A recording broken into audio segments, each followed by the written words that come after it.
From the 305 to the 303, welcome to TCSP. Ladies and gentlemen, please welcome Dr. Brian and the Casually Serious Band.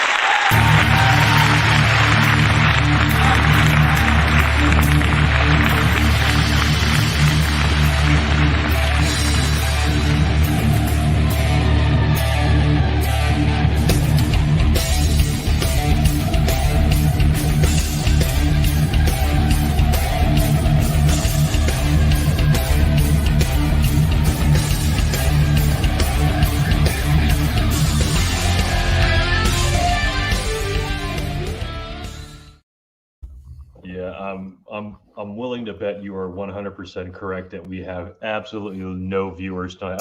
We've got a couple watching right now. I think we've got them on simply because they got the notifications. But you know, when we screw off and we live our life and we forget to go on Tuesday and decide to drop it on a Wednesday, we just can't expect everyone to not get groceries tonight or whatever the hell they do on Wednesday nights.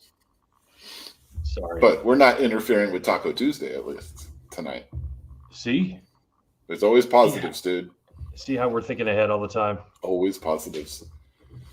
So, you know, we've been staying in, we decided this show we're going to stay in the vein of blood. Horror. There's blood everywhere. There's blood on my desk. There's blood on the walls. There's blood everywhere. Like, we went a little overboard, I think, on this one with just blood all over the place. Just way too much. I think, you know, maybe. I mean, it's cool. It's the theme of October. I love it, but it's kind of messy, man. Listen, I can't get away from it. I was born on Devil's Night. All right. You were. I am a big fan of all things horror and gore. It just for fun too, not because I'm really into that shit. I'm just saying, I dig it, which is why I love bands like Kiss and Slipknot and, you know, Mudvayne and shit like that. Yeah, I'm all about the bloody theatrics and whatnot. So this is my favorite time of year. Besides the fact that I remember growing up in Miami and just starting to feeling that cold breeze, like the cold breeze starts coming in October. Oh yeah. And I always used to think that I felt good because it was my birthday, which might be the case, but really the weather started getting really nice in South Florida at that time, and it does the same thing out here in Denver. Right, the drop of like that, you know, from 89% humidity to 64% humidity makes a real big difference here in South Florida. Definitely. No doubt. We're liking it.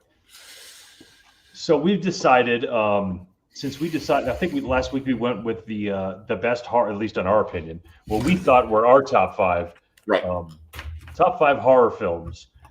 So in the same vein, we decided since we covered the movies, why don't we cover the actual villains? And you know, we've got a list of, I think, probably some obvious ones and maybe not so obvious ones. We don't have really not a lot on here, honestly. But we'll talk a little bit longer than we will show pictures, I guess.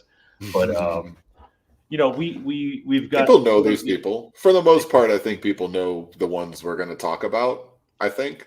You know, it's just if they agree or not, you know. We'll roll with the ones that we were talking about, and then I will save the one that you said was your number one. Okay. Which was okay. I got it. Well, don't say it. I'm not gonna. I had to say it. I blanked in my head. I said it to myself. Bing! I didn't do it, and nobody saw it. Bueno. So, you know what? Why don't we just start with this freaking guy? Oh yeah. Why don't we just start with Freddy Krueger? Yeah, always good. Always good to start with that guy. I mean, I don't think you can go wrong with a burned pedophile as being a terrifying, horrifying creature of horror films. I mean, this guy, I think, he takes the cake in a lot of different ways. He's able to sort of, the shitty thing about him is he gets you when you sleep, which, you know, if you try and avoid sleep, it eventually will catch up to you, which means Freddy will always catch up to you. And that's just some shit, man. I think I dug the first three and not number two so much, but I loved one and I loved Dream Warriors. The sort of homoerotic thing they had going in the second one missed me, but they came right back with a vengeance. I agree. Dream Warriors and Dawkins and all that good shit made it all happen. And what did you think about Freddy? Do you think he's sort of has to be on that list because he's grandfathered in? Definitely. I mean, because he also had the difference with him was there was more personality to this guy, you know. Yeah. So, you know, a lot of these guys, they're not going to say a lot. They're not going to let you in too much. So with Freddy, I mean, he tried to be funny. He did a lot of different stuff like that. He talked shit, man. He would absolutely talk shit to people that he was eventually going to kill. So, and he was, you know, almost completely invulnerable. So it was just, unless you brought him into the real world, that was like his only place that, you know, he could be vulnerable or be destroyed. Just the thought of what he was, and then the way he portrayed that, I thought was absolutely freaky. I mean, as you know, a teenager at that time, or young teenager when those movies came out, that absolutely Freddy was freaking me out, but in a different way, because he was able to kind of talk to the people he was going to kill, and he was able to almost have weird banter with them, and it just made the kills different than it was with a lot of these flicks where these guys just show up, and slasher movies are just taking their victims out. So but in a way, it also made it for me to why he wasn't the absolute scariest one, because of that, because we knew so much about him. Like, the less mysterious, I think, makes him a little less scary in a weird way. It was just how vulnerable the victims were, because we can all relate to that. We're going to get tired. We're going to fall asleep. And that's when he's going to get you. So that obviously was the scariest part about it. But him himself as a villain, because we knew so much about him, and he would talk so much about, you know, just himself almost, and try to be funny, it made him a little less scary, and just against some of these other ones. So I'm glad we put him kind of in the beginning of the show. Yeah, he needed to be. I think he just needed to be on the list, because look, it's not just because Nightmare on Elm Street is a horror franchise.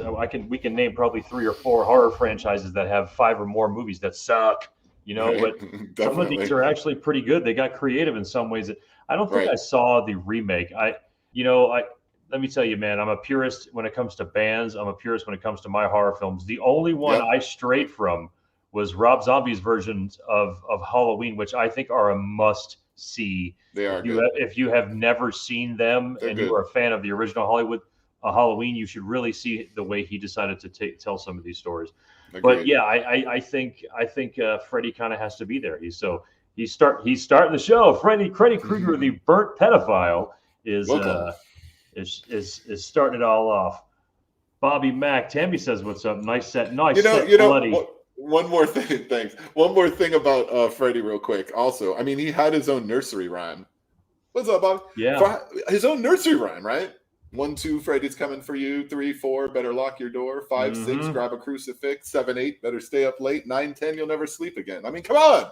He had his, and I remember it. That's kind of freaky. Bothered me back then, especially when sung by little children really slowly while he's like about to go kill somebody. That made it a little more freaky.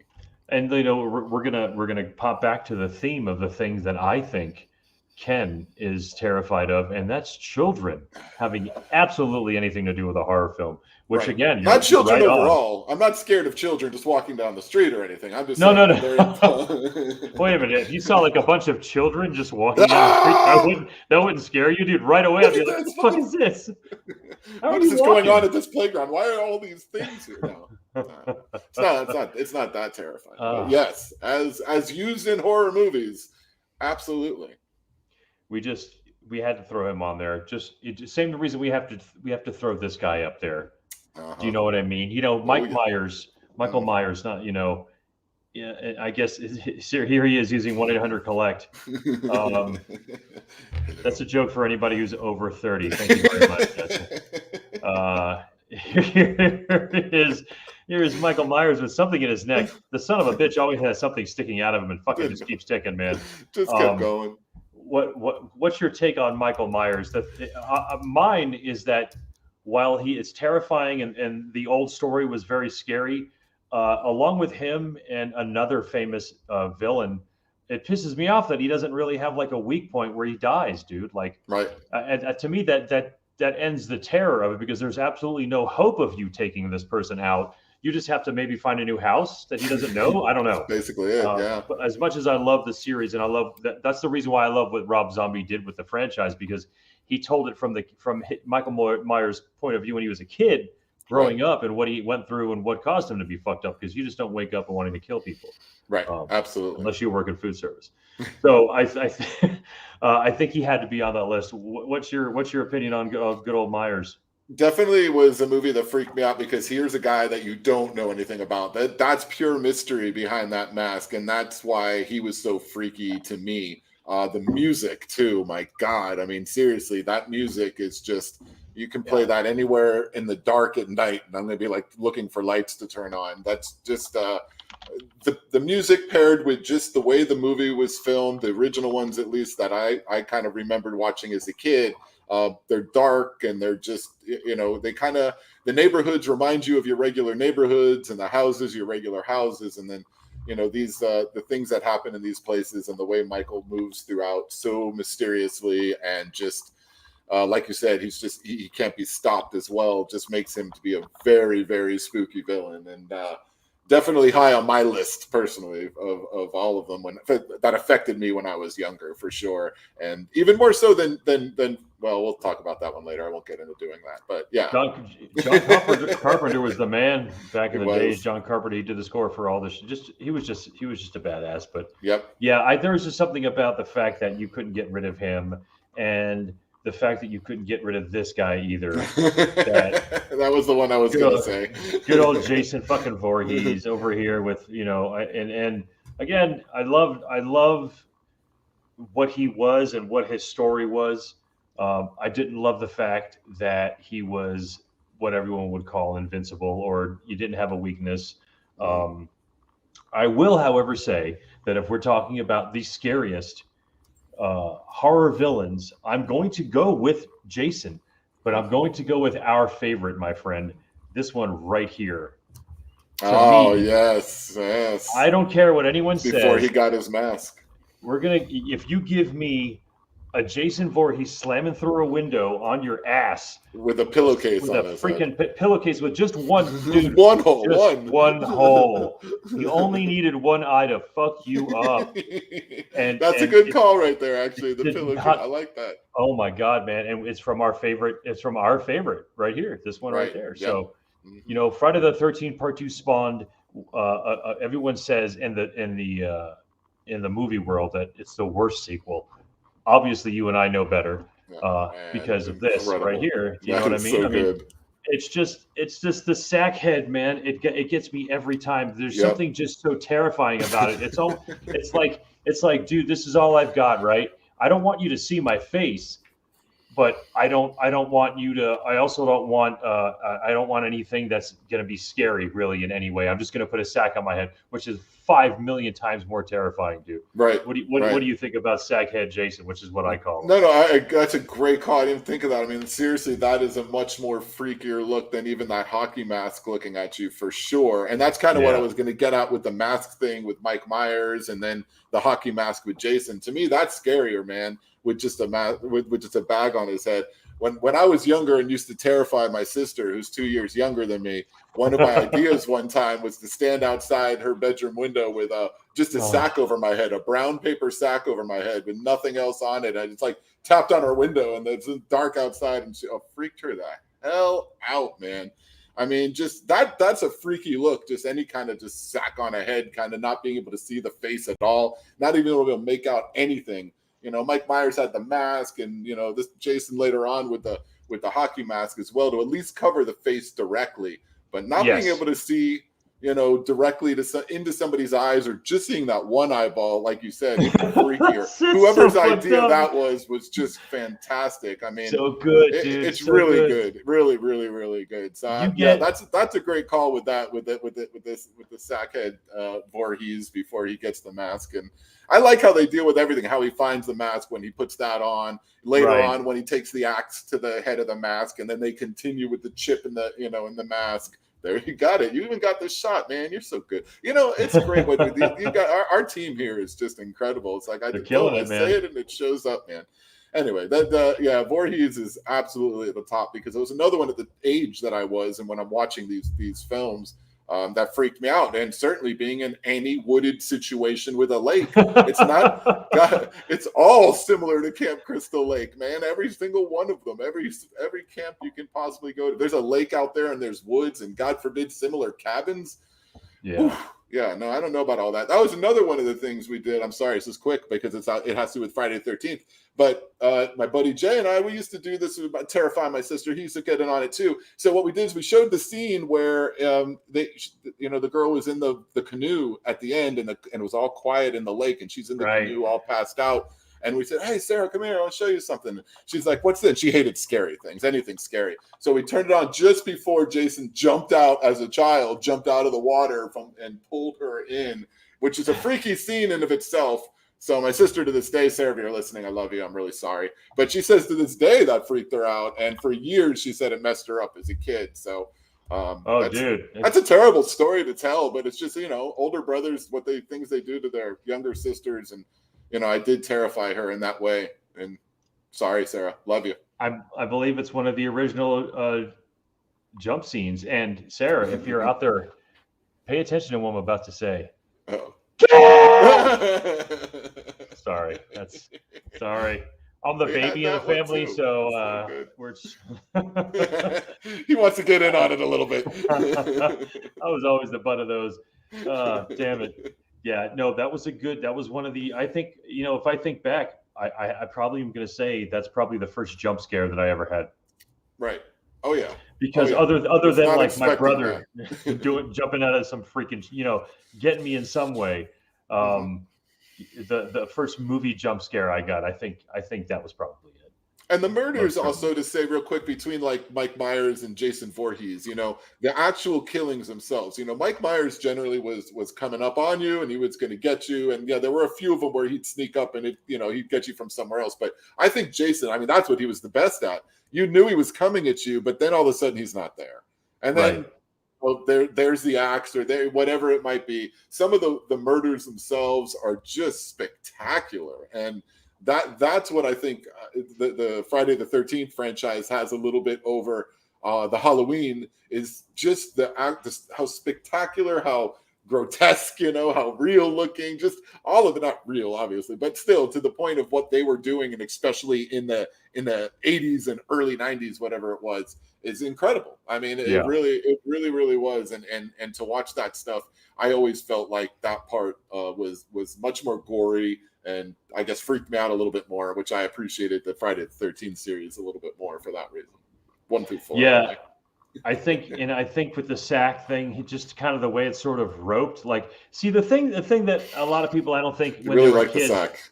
They the things I don't think a lot of kids thought about. I think to myself, where was he when he decided to tie that like up in the front? Like, why didn't he do it on the side, or why didn't he do it behind him? Like, was he in front of something going? Because he obviously can't talk, right? He's been underwater for a long time. I don't know. Those are the weird things I was thinking. He does tilt his head a lot, though. Yes, he did. He enjoyed doing that shit for some reason. I don't know. But that was the puzzlement of it. Yeah, because, and again, let me go off on just a real quick tangent on this fucking Friday the 13th game I've been telling you about. They have all the different versions of Jason. You can have the one with the mask, the sack, and it's all 3 or 4 different scenarios. So every time you jump into a game, it may be from like Friday the 13th Part 2, or which I think is a lot of them. That one guy, Gary or Greg or whatever, he saves the day. He's a major part of it too. You have to link up with him. Like, dude, that game is so badass, man. You folks out there who are we're selling it on our website. If you go check us out now, you can. Oh wait, no, we're not selling it. We didn't get that. We didn't get that deal. We were trying to get it. We didn't get it, but Bob's still going to promote that shit because he loves it. Let me tell you, they were getting really close to putting a lot of time and effort into it, and right away, as soon as the person who owned the original rights to the original story sued the game company and said, I want a piece of this. And they were a small company, so they couldn't fight it. And they basically had to put out what was basically a half-ass game. So it could be a lot better. I'm not saying it's the greatest game. I'm just saying it's a really creative Friday the 13th game. Anywho, let's see. Who else do we have? Oh, here we go. Good old Pinhead. Pinhead from the Hellraiser. So you're saying you haven't seen Hellraiser. So that's crazy. I was the one that kind of picked this one because when I was younger, again, this was someone that I saw, and I was like, whoa, what is that? That thing just freaked me out. It would just stick in my mind. I would have nightmares about that thing. And I didn't at all. Oh, Bob, you're into sacks, man. You did. I don't. Where did that even come from? That was from earlier with the sack over the head. Team. You were with the God sack damn over the it. head. That's where it was coming from. Anyway, damn it. Yeah, she was following along. So, no, I think that this guy Pinhead freaked me out, and I don't think I've ever seen the movie. I may have. It would have been a long time ago. I haven't either. And I wouldn't remember anything about Hellraiser. But that dude, that face, that just freaked me out. That is all. We were talking villains and stuff like that. So I was like, you know what? Pinhead absolutely freaked me out. So I want Pinhead to be on there. No idea if the movie's any good. If it's scary, I guess it's got to be scary. It's called a horror movie. But yeah, that's Pinhead. He's on there. Yeah, I know that Hellraiser, it's got something to do with that box he's holding right there. He's going to summon a lot of bad shit from it. And I was scared because I thought the pins were going outward. But even more fucked up is that they're going inward. I don't think on this crisscross pattern all over his head. I didn't catch that until much later in life. We can move on, but he just had to be mentioned. I think he's pretty freaky, man. He does, and look, and if you were Googling like top 10, horror film villains, we're doing right now, he's going to be on there. He's probably going to be on there. I've got one that maybe not a lot of folks know a hell of a lot. How's the name Otis Driftwood? Oh wow. Does that strike you? So here's the deal with my problem with Otis fucking Driftwood. All right, this guy right here is just a piece of shit asshole murderer. Okay, and here's the deal: you probably bumped into 7 or 8 Otis Driftwoods in your entire life, and that's the horrifying thing about this character because he could be anywhere in America. He's just. If you've seen the House of a Thousand Corpses series, I don't think I've even seen 3 from Hell yet, the third one. But he is absolutely terrifying in House of a Thousand Corpses. And I'll tell you right now, in The Devil's Rejects, the second one, he just doesn't give a fuck. He's even more terrifying. He's just one of those guys that he's going to kill you and he's going to fucking enjoy it. And with zero remorse at all, which is really, I think, what you get from the horror villains. And I think as we started getting older, horror movies started sort of drifting away from the macabre and the overtly dark themes and started injecting more reality into it, the reality-based shit, which when I talk about with, kids that are evil, that's a very weird, it's a little too close to real. And that's really what sends shivers up my spine. And the fact that Otis Driftwood could be at absolutely any truck stop I'm taking a piss at one day, it was what was very terrifying when it came to Driftwood and the rest of the family. What about you? No, it's a good point you make. That's kind of what evolved how the horror characters evolved, even because that's even scarier. Because now instead of hiding behind that mask and being this, God knows what type of creature, here's just a regular kind of person. Definitely evil looking in his own right, but beyond that is what's going on in that guy's head, and it's death without remorse. It's everything he does without remorse. In fact, the more you grovel, the more you beg, the happier he's going to be with what he's about to do, and he'll probably do it slower. And you're right. People who haven't seen the House of a Thousand Corpses or Devil Reach, first of all, you should, because they're great. But this is a really good choice. I didn't know you were going to choose him, and I think it's a great pick right here, because you're right. This guy could resemble so many people, and you can meet this guy anywhere. And at the end of the day, you don't want to run into this guy because he's going to have no problem. He will kill you as soon as he has an opportunity. And that's a great call. Good call. Great movie. I want to see it. I haven't seen it in a while, man. I gotta check that out now. He's wearing a shirt in one scene that says "Jesus loves you, I don't, fuck you" or something like that. It's just, oh my God, man. I don't know. He just, the things that he says in that movie, and that's what Zombie understood too when he's putting this together. That the more you make these 3 people be able, as fucked up as they are, all 3 of them are able to blend in to society in some way. Otis, Captain Spaulding, and Baby, they're all able to kind of get in there and with Spalding not so much, but when he's out of makeup. But they're there, and it plays on that whole little truck stop stranded in Texas. We always think it's Texas. I don't know about you, but I always think these things take place in fucking Texas. And considering I actually was able to see the original Texas Chainsaw House before it was torn down in Texas, was pretty badass. But yeah, it always taps into that whole, maybe why I don't like road trips. It's like, I don't know, man. Like, maybe tell me where we're going, man, and see if we can, if we get stranded, if we're going to be okay. Right. As long as you can get from major stop to major stop, you're good. Yeah, Hannibal Lecter and Buffalo Bill. It's true. Good points. Yeah, definitely good. Have you, and Tammy, I'll ask you this as well. Have you seen the TV show Hannibal? Oh, no, I have not. She probably has. She watches all that kind of crazy stuff. My God. Loves murder. Absolutely one of the best TV shows I've ever seen. It goes from the beginning of the first movie to Red Dragon, and it's absolutely amazing what they did with those characters. It's, oh my God, you need to see it.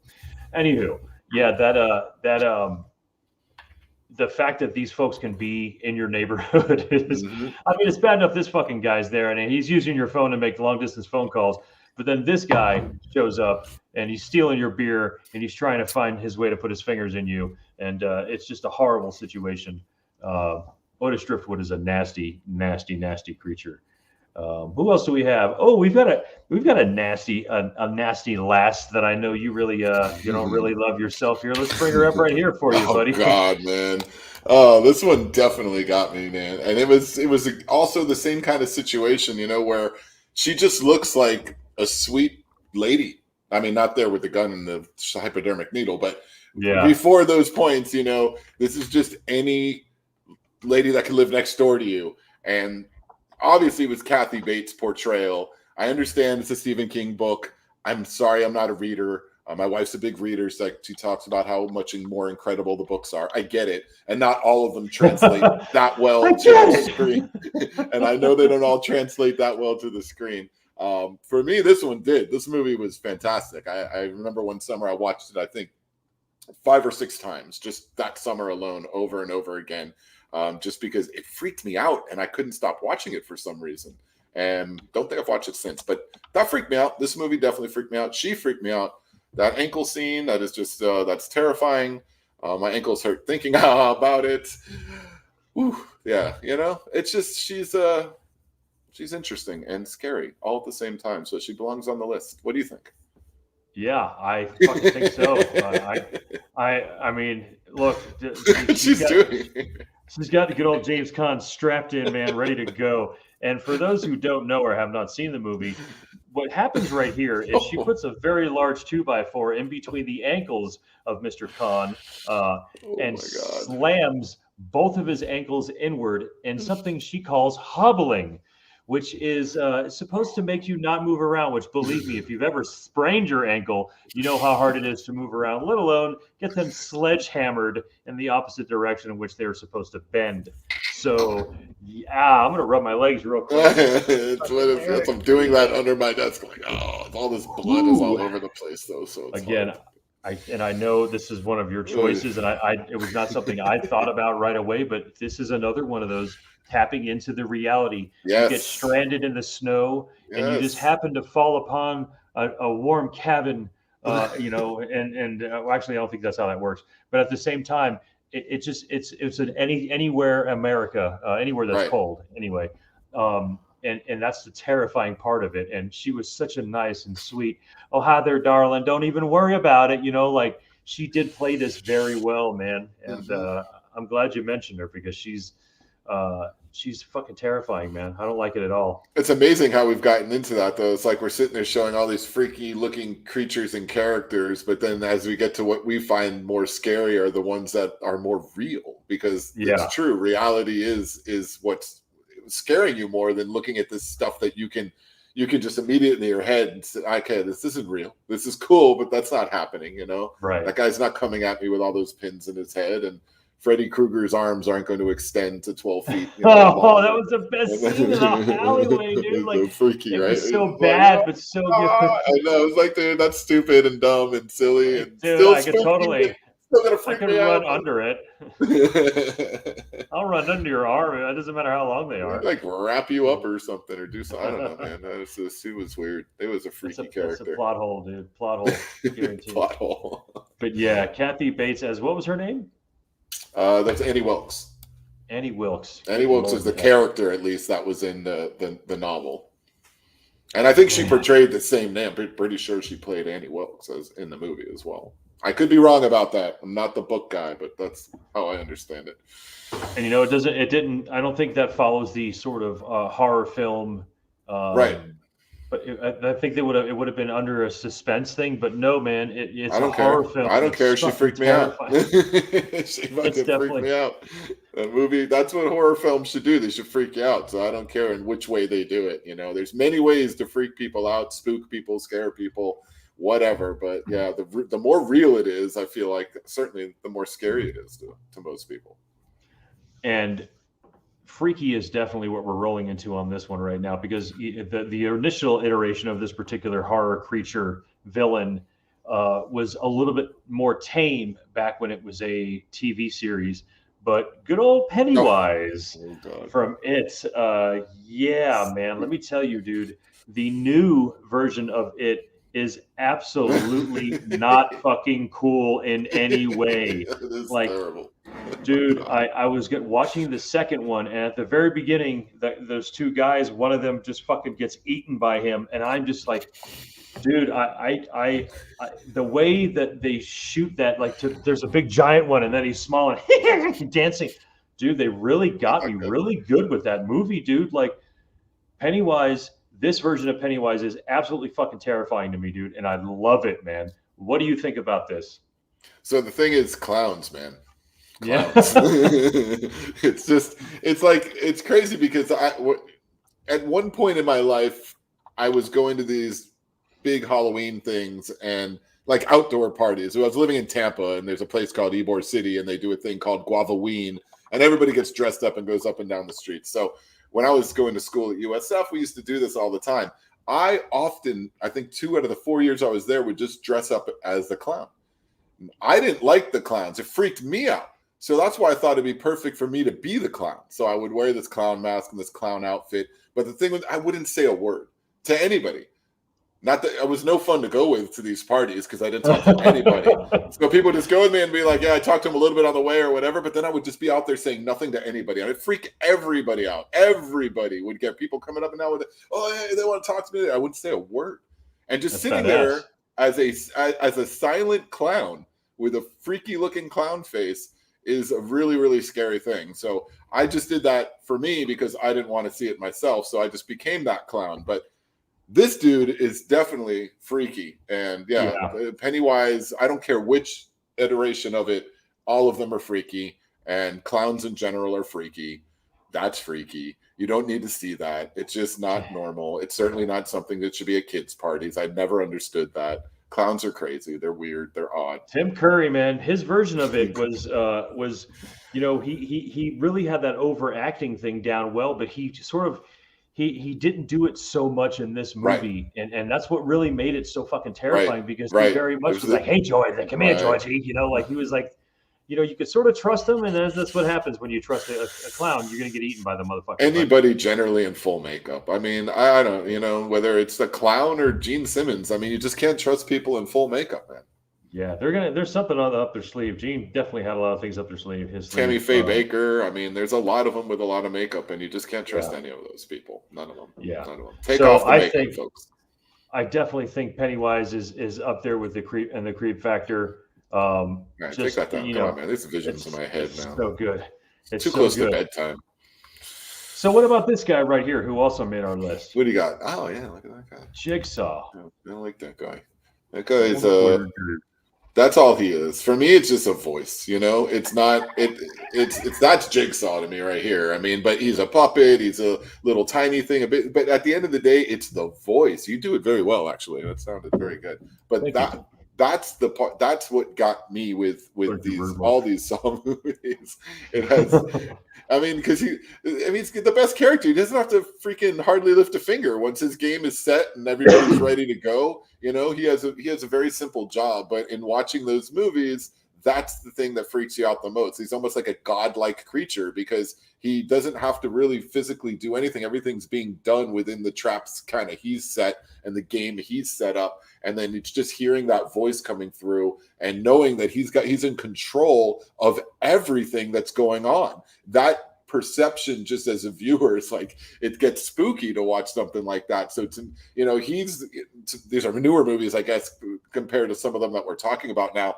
But the Saw series and a number of them, I can't tell you which ones I've seen. 1, 7, 3, I don't know. But for the most part, they're pretty good. You can watch any of them. I think they're all pretty similar. They're going to have a few different things going on, and if you like that kind of stuff, I've probably seen 2 or 3 of them. And they were entertaining, but they freaked them out. You've seen them all? I have seen them all. I've seen every one of them, dude. I'm a massive fan of the Saw series, that's dude. Awesome. I should. I mean, like I said, I've never seen a bad one, but I just I haven't watched. They kind of freak me out too. So I'm not quick to jump on seeing another Saw movie, but they are awesome, and it is totally that voice. They did nail it. It's a role-player game. I think. Who's the actor? It's Tobin Bell. Tobin Bell. That's right. Yeah, there we go. There. Good call, man. Good call. That dude got the voice right. And he's just it's just that he just played it very slow, low and somber. And so here's the deal, they paint him as somebody who's twisted. You find out he's got cancer, he's dying. You find out the reason why he's got cancer. The family, there's always this motivation, and it's sort of like, and I don't really want to make the comparison, but honestly, it makes sense if you think about it. Jigsaw and Dexter are probably more closely related than really any characters than you might think of, because their motivation behind what happens to these victims is not really because they're trying to punish someone because they want to punish people. They're doing it because these people fucked up and did some really fucked up things in their life and are going to pay the price for it. Whether they, got millions of dollars out of somebody or killed somebody over a long period of time. Jigsaw finds that shit out, and he puts you in a trap where you have to dig behind your retina with a scalpel to get a key out to unlock the thing that's on your head. Like, dude, and it's what, we used to play these games, and I know you had to do it because I did it with Jay. We all did it when we were younger. We went to these extremes, like, would you do this? Like, what if you had this, and this movie put all of those fucked up things into a movie and said, here, I'm going to visually throw this at you. Like, you're going to have to bite through your tongue in order to fill this cup up with blood so it's heavy enough for the latch to pop down. Or, you know what I mean? Like, right. What the fuck, dude? Like, but it was always a bunch of really nasty people that were getting rounded up to have this stuff happen to them. So we didn't feel bad, which is another reason why I always kind of felt like this guy got a little bit of a bad rap, although, he was out there willingly put people in mousetraps and shit. Nah, sure. Good point. No, definitely great movies, man. And he's right up there because of it. All for the voice. It's one of the few that it's just the voice. It's nothing else at all. It's not the doll. It's not him. It's that voice. And, you get that. You just wake up. It's a terrifying thing. The first one's they started getting progressively darker. And then after he was gone, the people who started taking over his legacy, that started getting a little weird. I think it lost the mainstream when it, like when we're talking like, 5 was actually really good, but I really love the original 2 or 3 of them because that's when they stayed within the limits of Jigsaw being alive. And, you always wanted to see people get their due, pay their dues because that's what it is. And he always sort of he always did what the cops and the hospitals couldn't do. Right. Which was fine justice in some way. So, Jigsaw's got to be on there, man. Playing God, man. Playing God. Yeah. So, yeah. Well, who else we got? Oh, we got this guy right here. Does anybody know the name Bruce? Dun, dun, dun, dun, dun, dun, dun, dun. Good old Bruce. I'm glad you mentioned Bruce, the shark from Jaws, man. The animated shark from Jaws. Oh, Roy Scheider, man, in a great scene, and just an absolute look at the unrealism in that right there. First of all, if you know anything about sharks, you know that eye would be rolled back right now. But this shark, he decides he's going to keep his eyes open when he breaches water because if Bruce doesn't give a shit, Bruce doesn't fucking care, dude. Look at what they're doing to Bruce, man. Like he's nothing. Who's this guy, dude? He's not Glenn Fry from the Eagles. Like I could dive right on in there. Yeah, I mean, look, when you're going to talk about horror, villains, I'm still scared to this day being in any kind of water where I can't see the bottom and my feet are dangling. And it's because of this movie. It's because of Bruce. It's lasting, man. That's a lasting impression. I honestly, it's just they have to be there. The shark has to be there, man, because for my entire life to this day, I don't want. I will do it. I'll jump out into the water. There's some people out there, but I won't be out there long. I'll do it for a little bit. I'm jumping right back in again. I'd much rather be in a space where I can see the floor. If I can see the floor, I'm good. And it's because of this guy. So of all of this, like I still go to sleep at night, even though I was scared of Freddy Krueger, and I'll still go camping in the woods, even though I was scared of Jason and all of this stuff. But I really won't be in the water where I can't see the bottom, and it's because of that dude right there. So they win. The Sharks win again. So Mother Nature, man. Mother Nature. I was recently in Central Florida, Crystal River, and we took a fishing boat out into the ocean. And I didn't think we were going to do this, by the way. So we planned this fishing trip, and we made sure we talked to the captain. We told the captain, look, we want to fish in the flats, in shallow waters. All of us agreed to this, okay? Most of us agreed for pretty much the same reason you and I are talking about right now. But for some reason, he just kept driving the boat, and we were okay with it. We didn't tell him to stop. But we went out into the middle of the ocean, and I was already like, "Oh shit!" And so we were next to I think a wrecked ship near a sandbar. So there was a sense of land at least near us.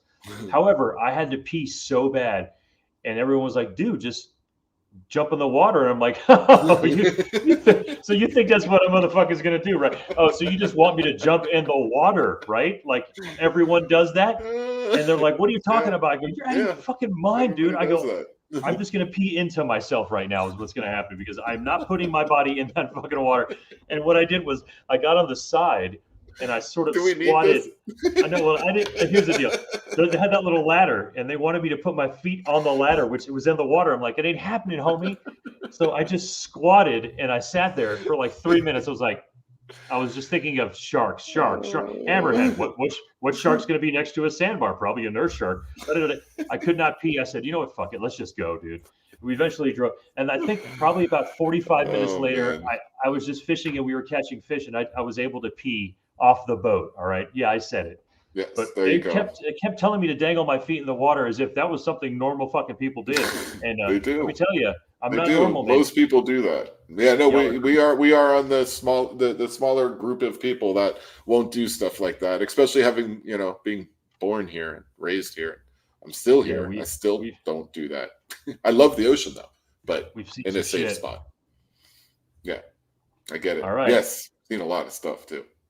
Well, we got a lot of our villains out of the way. I think we've covered all of them. I'm going to tell you my number one, and if you were with us last week, you'll understand why I'm about to say what I'm going to say right now. My number one scariest horror villain to me, Bloody Bob Riley, is the house from the Amityville Horror. That's all right, so if we're going to sit here and say that really any sort of entity in the world can do whatever the hell it needs to do, this house terrified me for so long. Forget about Jody the pig that they saw in the window, okay? That wasn't even the scary part, man. This house took on a life of its own, man. There was just something about it. Now, granted, the original house and the house that you see in the movie are in two different places. I believe this is the Toms River, New Jersey house, but it doesn't really matter. If you've seen the movie, you know that the actual house is what screws with the family and terrifies the family. We know that it's spirits and ghosts and all this shit, but it's the home that's doing stuff. It's the home that's bleeding. It's the home that's saying, "Get out." It's the home that's slamming doors and producing flies that don't belong anywhere near freezing temperatures. But there was just something about it. And I think we can all say that it's the red eyes of this Dutch colonial that I always assumed this was the front of the house, but it's not. It's the side. It didn't really make a lot of sense to me. But this movie, man, oh my God, dude, it did a number on me just like Jaws did. And I don't know. I think they came out the same year, if I'm being honest, or within the same time frame. But the original Amityville Horror House, not the remake with Ryan Reynolds, which, by the way, was not a bad. It wasn't a bad remake. They just messed with the storyline too much. Purists of the original movie would know that Jodie was an imaginary figure. It wasn't the daughter, which is I guess what they did in that remake. But yeah, the house from the Amityville Horror is a scary ass villain to me, and I think it qualifies, man. What do you think? I mean, definitely entities certainly should be able to, because that is a spooky looking one and definitely freaked me out quite a bit. Similar to the Poltergeist house and stuff. So I mean, I could see you going with something like that, and definitely, being something that would freak you out like that. No doubt, definitely. Amityville. It was funny because when you mentioned Amityville last week, I hadn't thought of it for some reason. I don't know why I let that get past me, but absolutely, man, scary movie, and 100% having to do with that ridiculous, beautiful Dutch Colonial. By the way, it is a beautiful home, though. They got a really good deal on it. Itself, right? I bet you could. They got a great deal on it. I think it's going for about $800K right now. Like I said, I'm a big fan of it. I'm in the loop every time that comes up. Which, by the way, it used to be 112 Ocean Avenue. That was the actual address of the Amityville Horror House. Mm-hmm. They actually changed it on Google. It's 118. My bad. Sorry. Everybody knows that now. But it keeps popping up. Like every 6 years or so, someone gets out of there for some reason, and it goes. Because the house tells you to get out. So I mean, you can't be there for that freaking long. It's eventually it wins. 6 years, get out. Like, oh shit! All right, now we're going. I'm sick of this shit. I'm out of here, man. Yeah. For God's sake, man. And they changed the windows a long time ago. The windows are square now. There's they did a lot. People over the years have done a lot cosmetically to this house that have lived in it, because they were so sick and tired of people driving up in droves and standing out and taking pictures or stealing pieces of the house and Like, that's how fanatical it was. It was such a big piece of American horror, one of the original American horror stories. That's probably the reason why, man. And as I got older, I realized the story was probably bullshit, but it didn't matter. There was still something very scary about this, man. And it was always fucking raining. Why? You guys definitely could have seen the sign, dude. There was a lot of shit that was telling you right away you shouldn't be living here. Right. You should definitely renege on the entire situation. But get out. That's what I think would happen with the family. To be honest, in real life, they were like, "This is too much house, and we can't make this payment because I'm an alcoholic." It's time to go. So you've got a number one. I do, man. Scariest horror villain. Why not? Let's peer down the eyes of this little fella right here, man. Why don't you say go introduce to your friend your friend Norman.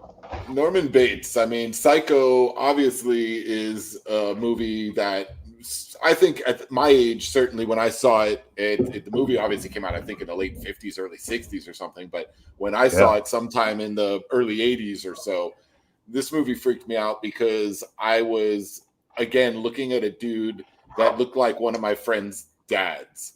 And it was just like a regular guy that you're going to trust and you could just talk to, and he's cool. And again, at that age, when you're young, you want to be a little more trusting of people. And this guy looked like, and not picture, you got him freaking spooky looking there. But I mean, for the most part, he's your everyday looking dude. Obviously, anyone that tells you, that the way that he acts, I'm sorry, my mind just went in a different spot, but in the way that he acts, you're not going to suspect it to turn into that. When I watched this movie, I didn't know it was a horror movie.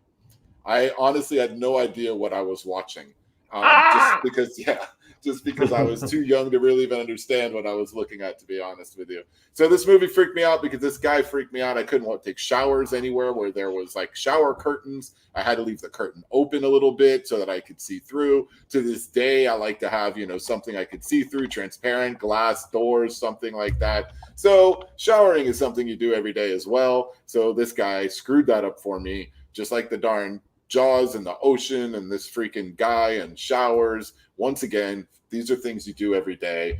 And it freaked me out. So Norman Bates, he gets my number one horror dude, just because of what he did to me at such a young age, is what I'll say. That's really why I'm putting him up there. Not really the shower thing. I'm not really like that with the shower thing. I just threw that in there for make it sound like I'm a little more fucked up. I don't do that. Whatever. Shower is a shower. If I get killed in a shower, it could be worse places, right? It's pretty clean, I think so. .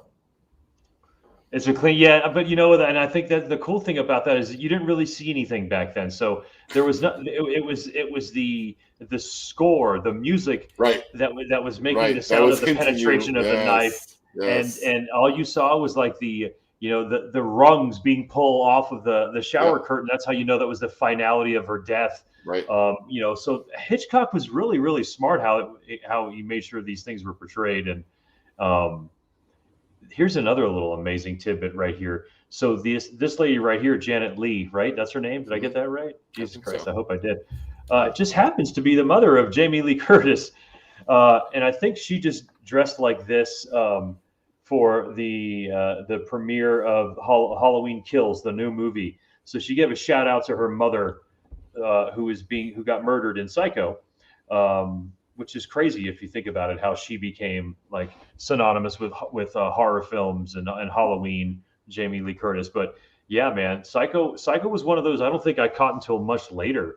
Right. I don't really know why. I think maybe because I was just like, well, the story. I mean, the story is good. And when I was young and I watched that, no idea. I wasn't really able to grasp all of that and who he was and what he was doing and why he was doing it. When I learned that later and watched it, really, to me, it was even more interesting because of, just especially with how freaking wacko that dude was and kind of how I thought he was when I was little and didn't really get all that. And I just saw him as, oh, what a nice looking dude. And all of a sudden, whoa, why is that man doing that? So now I can't trust my friend's dad anymore. And that kind of was a little weird. But later on, when you kind of watch that movie and you understand the mind, of Norman Bates, that's where you get some trouble right there. And Mom, if you're listening, I love you. But generally, any grown man that says his mom is his best friend there's gonna be a little bit of a problem there.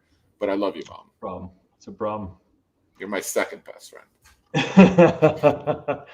Yeah, and I'm still trying to figure out exactly how this house in my mind led this guy to do this. But I don't know. Whatever. It was actually hallucination in that movie. He didn't really hit her in the head with the axe. But it's cool to see. Yeah. Thank you for the visual there. That was nice. Yeah, anytime, man. Anytime. A little extra blood in here is all we need. By the way, I want to say what the hell to our friends at Facebook. Oh my God! Again with this. We are consistently and continuously getting hit with copyright infringement because of Dr. Brian's intro. I know for a fact he made it. I know for a fact it's the original score, but I'm getting copyright hits every time. Matter of fact, I guarantee I'm going to get one tonight for this one. It gets blocked, here's the crazy thing. The reason why we don't have a lot of interaction on Facebook sometimes is because it automatically will get blocked. So it says that we're going to go live and then we just don't go live. So and only a few people see it because they think we're stealing this music. It's so fucking crazy. They do. And we have to fight them and then tell them it's not. And then they say, oh, yeah, no, you're right. You're right. So how many times, can you put a little something on, hey, we checked these guys already. Okay, that music's good. And I get it. Probably 90% of the time they are right. Probably most podcasts are stealing music or whichever, but we don't. So sorry for that inconvenience when it happens. It happens to our brother BG over there at the Build Different group. What's up to those guys, by the way? Yeah, he plays music in the background, but he's also an ambassador for Sirius XM. So that's all he says to them. And he gives them a little code because he plays music in the background. And that's what I've always wanted to do. Right. I can't do it because I don't know the rights to the music. But if you're an ambassador for Sirius or some of these other streaming services, you'll be able to get away with it. But you still have to go through a dispute period. So that's what we're going to deal with. So the other horror villain is horror. Mark. I'm just kidding. Mark Zuckerberg. That's a good one. I was going to say that's perfect. The worst person in the world. So for you folks who decided you weren't going to watch the beginning of the show and just wait for the last 7 minutes, we'll throw at you who we think the greatest horror villains are. We're going to give you a little bit of "I'm your boyfriend now, bitch." Freddy Krueger. We're going to go with Jason Voorhees, but not that Jason. This Jason. Yes, indeed. We had to get Michael Myers on there because that's just one of those things. He had to make the list. We threw an Otis Driftwood. How you doing, son of a bitch? That guy, he's a real asshole, and he's just sort of that everyman asshole. We got this guy right here coming at your face. He's gonna bite your neck. Yeah, good old Pennywise. And we got Pinhead from the Hellraiser series. Yes, just because he has pins on his head. Definitely freaky. Good old Bruce from the movie Jaws, man. Still, dude. Bruce really is the name of the animated Jaws creature that they like kept around in like museums and stuff for quite some time. So we didn't just make that up. His name's Bruce. His name's Bruce. Google that shit. It's verified, bro. Juggle it, whatever you got to do. All right, we've also got good old Kathy Bates in Misery. More terrifying than anything. She'll bake you muffins and then she'll hobble your fucking ankles. Yes, she will. Make sure that you can't get away. So those muffins will be good, though. They will. I bet you they will. So good. Mm-hmm. So good. She can cook. Yeah. I want to play a game. So we got Jigsaw hanging out with us as well. I believe he makes the list as well as his little spiral cheeked freaking puppet that maybe he carved. I don't fucking know. He has a lot of time, dude. He does. If he can make those steel traps, the reverse bear traps and shit. I mean, paper mache in itself, it takes a little time, but I mean, he did some good work with that. It's not bad. It looks a lot better than the stuff I used to make in art. I decided that my scariest horror villain was the actual house in the Amityville Horror. Yeah, not cool. I'll get hit with a copyright for that. I better not finish that. Go into it. That's Lalo Schifrin's score from the Amityville Horror. And Ken Man decided that this guy, the everyman, Norman Bates, who decides that he wants to dress up as his mother and murder the mother of Jamie Lee Curtis. I don't know what problem he had with her, but there was a problem. You're right. With all women, they were bad and dirty and evil. He was a weird man. I think with the with the exception of a couple, the more terrifying situations have always been with reality. With the terrifying things that are just so close to reality. True. I don't love it, man. I don't love a lot of these things. Again, like you said, the kids and The Shining, and I'm sorry, but you mentioned the kids, and I know we didn't mention it all was, and he didn't scare me at all. It was like more funny, but Chucky, from the Chucky movie, right? I mean. It's like the first one they tried to actually make it scary, and after that they realized that people were more laughing at some of that stuff. But there was some freaky stuff going on in that first one, and that's for sure. But that was a doll, so it's a little different than necessarily. But there was a kid involved, so in that show still. So I don't know, man. That one might have got me a little bit. I was thinking about that guy, but I guess it got so comedic that it just wasn't scary anymore, and I just kind of went away from it after that, How about this one right here? Anybody? Can you get what that is? From The Omen? Is that it's from The Omen? It's Damien from The Omen. Yes, that is another one that absolutely freaked me out. So for sure, he could be on that list. These are good honorable mentions here, Dan, but definitely Damien, man. That's my brother Bill right there. Here's the deal. The reason why a lot of these movies had a lasting effect on me is because I had an older brother who slept right next to me we had those trundle beds. So it was basically like, I don't know if I was above or below, but it was we shared the same room for years until my older brother moved out. He took that room. But these fucking movies, they didn't just stop when we stopped watching them. We've screwed with each other throughout the night, trying to terrify each other as much as we could. Right.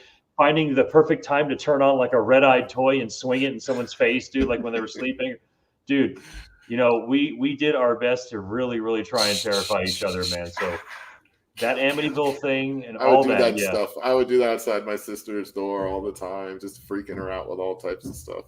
I'm terrible. That was so bad. I'm sorry, Sarah. I really love you. Children of the Corn. That was a good one, too. We want you too, Malachi. Yeah. Malachi. Yeah, that was a freaky one. Yeah, I watched it recently though. It's kind of weird. That guy doesn't have lasting power, I don't think. But the hard thing is a little bit seeing that old redhead guy a little bit later ask if you came in his burrito in an episode of It's Always Sunny in Philadelphia. So I mean, for instance, did you come in my burrito? Like, dude, you were that guy in Children of the Corn. I fucking know it, dude. Like, yeah, it's so. Yeah, that was the only movie that he was in, and you know what other movie he was in? Colors. He played the only white Mexican gangbanger in the LA movie Colors. He talked with the slang and everything. It was hilarious. I guess they just needed a white actor in the gang, and they got Malachi to do it. You are just filled of just crazy information like my head's gonna explode. It has all over the place. It's like Lord. God. Well, anyway, ladies and gentlemen, thanks again for hanging out with us tonight. Yeah, happy October. We're gonna do something freaky next week. Apparently, we're gonna keep doing it until I find a house to move into. So we've got the studio is the only thing left upstairs in the loft. So it's gonna be the last thing to be moved out. Hopefully, we can keep everything rolling. But I thought we did a great job tonight, man. I think all of those. I'm just saying those are fucking terrifying creatures that I get to go to sleep now and think about before I go to bed, which is going to be awesome. It's perfect. It's perfect. That's why we do these things at this time of night. What time is it? All right, cool, perfect. Hey, our show, yay! It's a little later for you right now, but anyway, thank you so much for Tammy for coming and hanging out. Brandy, everyone who decided to hang. Canaman Goat, I saw that you got bumped or something. You might have gotten shadow blocked. I don't know. If you spam our chat, that's definitely what will happen, though, for sure. Bobby Mack came by to say what's up. Thank you so much. Yeah, ladies and gentlemen, thank you for the comments too, and we'll see you guys next week. We don't really know what we got going on, but it's going to be something. It'll be something. Yeah, I promise you, it'll be something, or it'll be nothing at all. Yeah, we might do a fishing episode. We don't know. But come check it out. You never know. Fishing. I like that idea. I like it. You guys take care.